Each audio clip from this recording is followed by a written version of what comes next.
This is The Great Expanse by JohnBat426 here on YouTube. It is always a pleasure for me to record these videos, to edit them, take the time to do it, fine-tune them, put my unique spin on them for your viewing pleasure, for your listening pleasure. And if you like the videos that you've seen thus far, hit the like button.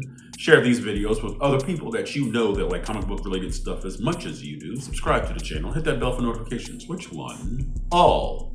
Not personalized or the one underneath, but all. So the next time a new videos drop, you'll know about it second. I'll know about it voiced. I'm Rap Jam. Now, you clicked on the thumbnail. You already know what this video is about. But I'm going to tell you what it is about anyway. All right? Because that's me being a good host. X-Men 97 Season 2, Episode 2, exclusive sneak peek. We're called the X-Men. Now, that's what it says in the title here. All right? I already have it queued up. All right? So, as you can tell, I am hyped about X-Men 97 Season 2. I like the fact that they're focusing on a storyline that was based on a comic book series run called Apocalypse Wars, where different segments of the X-Men were branched off fighting the forces of Apocalypse and Apocalypse himself in the past, the present, and the future. I believe that Scott, Jean Grey, and Cable, was Cable there? I'm not sure. But Scott and Jean Grey are in the future, where apparently they meet up with Nathan Dayspring, who was the infant that they sent into the future along with Bishop in season 1. In the present, we've got Forge and what's his name? Bishop. Okay, and as I've alluded to in a previous video, that's where we pick up in the original series, where where Forge kept sending Bishop back in time from the present, which is now. Okay, and in the past, there's Beast, Magneto, and Professor X, and they've already encountered him. I don't even know what I'm saying right now, but they've already encountered in Sabanur, who will become Apocalypse himself. So I do appreciate the fact that Bo DeMaio, shout out to Bo DeMaio, based this entire season, looks like, on Apocalypse. And Apocalypse is one of my favorite X-Men villains, okay? I remember I had to be about 9 years old or 10. I think it was 1986, where it says X Factor versus the Alliance of Evil. Now, these are a bunch of no-name villains, but the original incarnation of X Factor was the original incarnation of the X-Men. So we had Beast, when he was still in human form, not when he turned blue, Cyclops, Jean Grey, Warren Worthington, Angel, and Iceman. The original X-Men formed the original X Factor. And they were posing as mutant hunters, okay? And they were sponsored by the government, okay? Working under Cameron Hodge, who was their liaison. And they would seek out mutants to protect and hide them from the government. So basically they're like, all right, government, we'll take care of the mutants. Send us. So they would send them, and then instead of persecuting or arresting them, X Factor would take them to a safe place and make sure they have a good, prosperous life, all right? So I believe it was issue number 5 of X Factor, the first version. All right, so here, this is the cover right here. All right, I had this comic book. On the very last panel, well, the very last page, we see a shadowy figure. We see the Alliance of Evil reporting back to this character. And on the very last panel, the character turns around, still shadowed, okay, and he says, "So swears Apocalypse." Now, I always had that issue, but I never had the issue that followed. So for years, I was just like, who the heck is Apocalypse? Now, years later, I stopped reading comics for a while. And my buddy down the street had a major X Factor versus Apocalypse story. And I'm like, oh, this is what he looked like.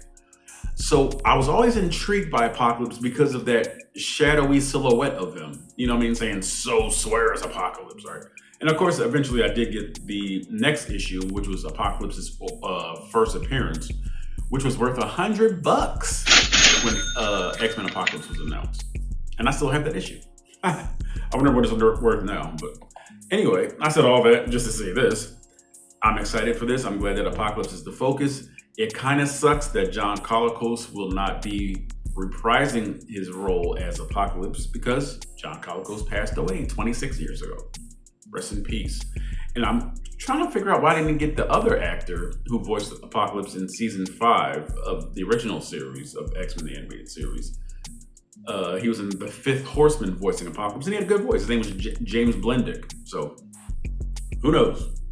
Anyway, I said all that just to tell you I'm excited about it. I'm hyped for X-Men 97 Season 2. It comes out Wednesday, 2 days from now. So yes, I'm kind of time-stamping when I'm filming this, all right? So we are doing this sneak peek. We're called the X-Men in 3, 2, 1, go. Oh, Danger Room. Nice. Oh, this is the future. Whoa, who the heck is that magician? That's one of the 4 horsemen of Apocalypse. The drummer, Ozymandias. Which is eternal. Man, some of these versions of the 4 horsemen are just really like monstrous. In our time, we're called the X-Men. Arctic winds. Oh, here comes Storm. Icy hearts. Yo, he was drumming. Oh, 4! No, that's Morph. Okay, never mind. Oh, that's Feral Wolverine.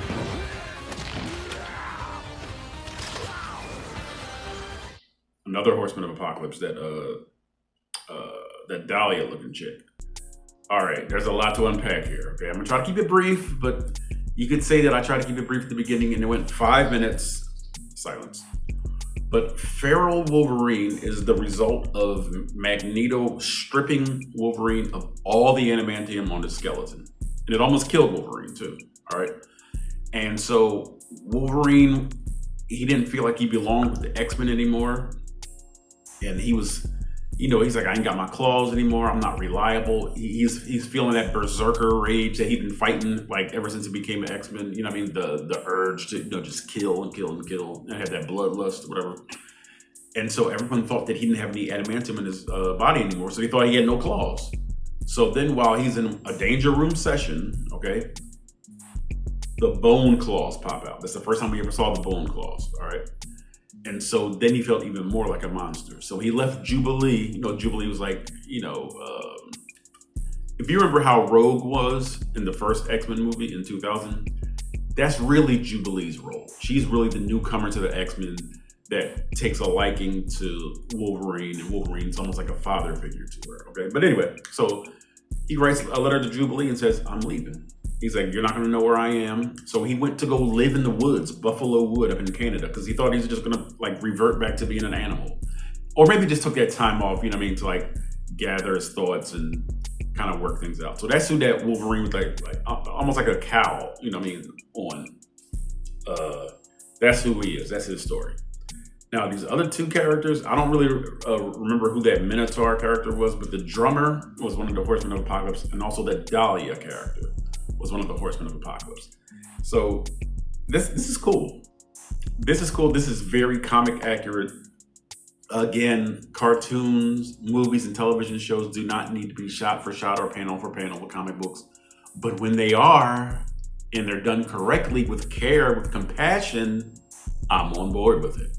All right, so what did you think of the sneak peek? What did you think of my little informative editorial about Wolverine, about Apocalypse? You know what I mean? What did you think? You know what I mean? Leave a comment in the comment section if you're not sure where the comment section is. Ricky Gervais will tell you. Thank you, Mr. Brent. Wordham Hog's Finest, The Office UK. Do your part, I'll do my part. So The Great Expanse by John Bat 426. Canon will expand. It's in the name, Great Expanse. And leave a dissertation if necessary. In other words, be as wordy as you need to be. Because I was kind of wordy this video, you know what I mean? But tell me your thoughts about the X-Men. Tell me your thoughts about Apocalypse. Again, be as wordy as you need to be. I will read it. Peace.